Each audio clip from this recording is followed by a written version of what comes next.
Olá! Nessa aula a gente vai aprender sobre um tipo novo de dado chamado dicionário e como fazer uma formatação mais bonita e mais fácil das strings, para que a gente possa exibir mensagens melhores para os nossos usuários. Então eu criei aqui um novo notebook e eu vou ler o arquivo CSV como na aula anterior. Import CSV, arquivo é open brasil.csv, encoding UTF-8, for linha in csv.reader, arquivo, print, linha. Por enquanto eu não vou fazer nenhum filtro.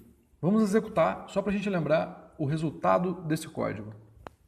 Então eu tenho aqui listas, certo? Cada lista representa uma linha do nosso arquivo CSV e cada string dentro dessa lista, que aqui estão separadas por vírgulas, representa uma coluna. Para não ficar acessando os valores das colunas com 0, 1, 2, que são números que não significam muita coisa, a gente pode falar para o Python ler esse arquivo CSV como se fosse um dicionário. Para isso, a gente vai trocar esse reader por dict reader. Repare que eu coloquei o D e o R maiúsculos. Eu vou agora rodar de novo o programa. Olha que interessante. Ele me devolveu um order dict em que estado é AC, município é Acrelândia, habitantes é esse número aqui e a área é esse outro número aqui. Então, cada linha agora é um registro e a gente não tem mais aquela primeira linha que é o cabeçalho.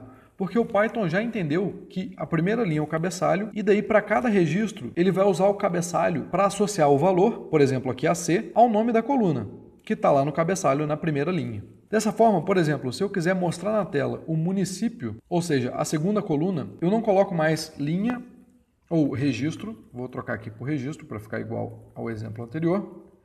Então eu não preciso mais colocar registro colchetes 1, eu coloco registro colchetes e eu escrevo município, o nome da coluna. Esse código, então, é um código que fica um pouco mais legível. Vamos executar? Aí está. Mas afinal, o que é um dicionário? Bom, os dicionários em Python são chamados de dict. Basicamente, eles armazenam chaves e valores. É como um dicionário mesmo em que você abre para ver a definição de uma palavra. É como se as chaves fossem as palavras e os valores fossem a descrição dessa palavra. Se, por exemplo, eu fosse armazenar toda a Wikipedia na memória do meu computador, eu poderia criar um dicionário, os nomes, os títulos dos verbetes seriam as chaves e o valor para cada chave dessa seria o conteúdo do verbete. E caso você queira criar um dicionário, você pode escrever assim, abre chaves, daí você coloca um valor que você quer como chave, depois dois pontos, depois o valor correspondente a essa chave, vírgula, e aí então você pode colocar outros pares, chave, dois pontos, valor, e no final você fecha com uma outra chave. Daí, para acessar os valores desse dicionário, basta colocar o nome da variável do dicionário, abre colchetes, o nome da chave, fecha colchetes. E ele vai te devolver o valor que você configurou para aquela chave. Nesse exemplo aqui, eu criei uma chave que é uma string, cujo valor também é uma string. Uma chave que é um número inteiro e o valor é uma string. Então o dicionário ele consegue guardar vários tipos de dados diferentes. Você não precisa ter, por exemplo, todas as chaves sendo strings ou todos os valores sendo números. Você pode misturar esses tipos de dados. Vamos agora então modificar esse programa para fazer exatamente a mesma coisa do programa da aula anterior. O usuário vai digitar o estado e a gente vai mostrar na tela o total de habitantes desse estado. Só que dessa vez a gente vai usar dicionários. Então eu vou criar aqui uma variável chamada estado desejado, input, digite a sigla. Depois eu vou colocar de novo essa variável para maiúsculo, estado desejado.upper. Daí eu preciso criar o meu contador, que é população igual a 0. E daí dentro do for eu vou fazer o filtro.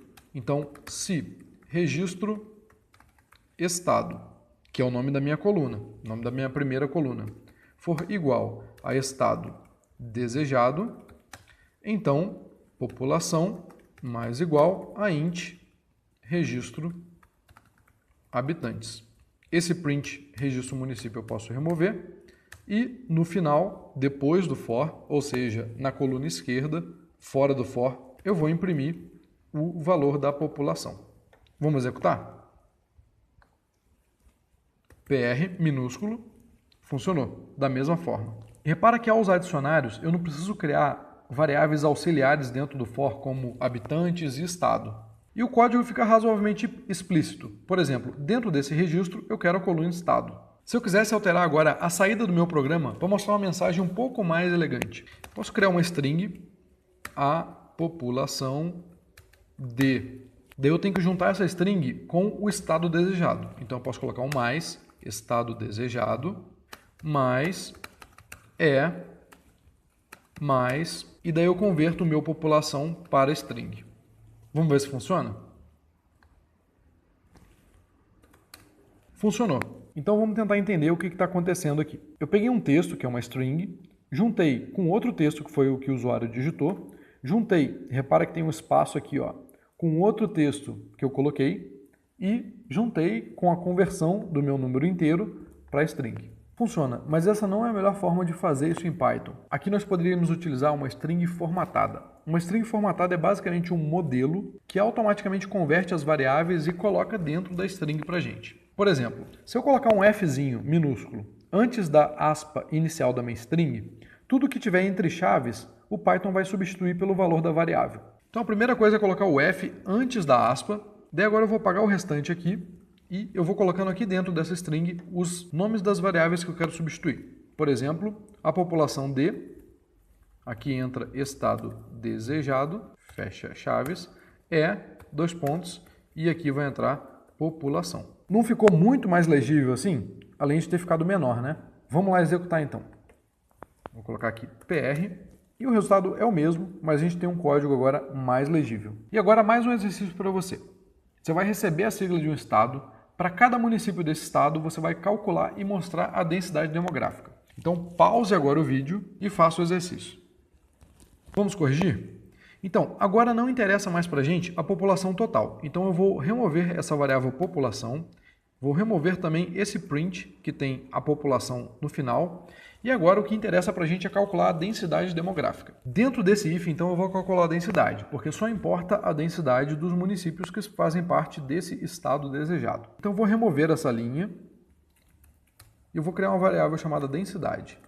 Ela vai ser o número de habitantes dividido pela área. Mas lembre que eu preciso converter o registro habitantes para inteiro e eu vou ter que converter também o registro área para float. Então vai ser int registro habitantes dividido por float registro área. Dessa forma temos então o cálculo da densidade. Mas a gente ainda precisa mostrar a densidade para esse município. Então eu vou criar uma string formatada para mostrar essa informação para o usuário. Print f densidade de registro município, dois pontos, densidade, habitantes por quilômetro quadrado. Repare que dentro dessa substituição de variáveis, eu usei registro colchetes município e aqui eu utilizei aspas duplas, porque eu já estou começando a minha string com aspas simples. Então, se eu colocasse uma aspa simples aqui, o Python ia achar que eu estava finalizando essa minha string, o que não é verdade, porque essa minha string formatada só acaba aqui no final. Vamos rodar o programa?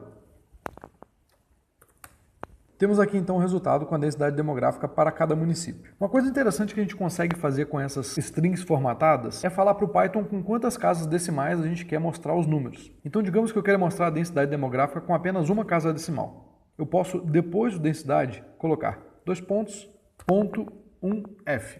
Isso significa que depois do ponto, ou seja, a parte decimal do número, vai ter apenas uma casa. E esse f é para dizer que a minha variável densidade é um float. Vamos executar de novo.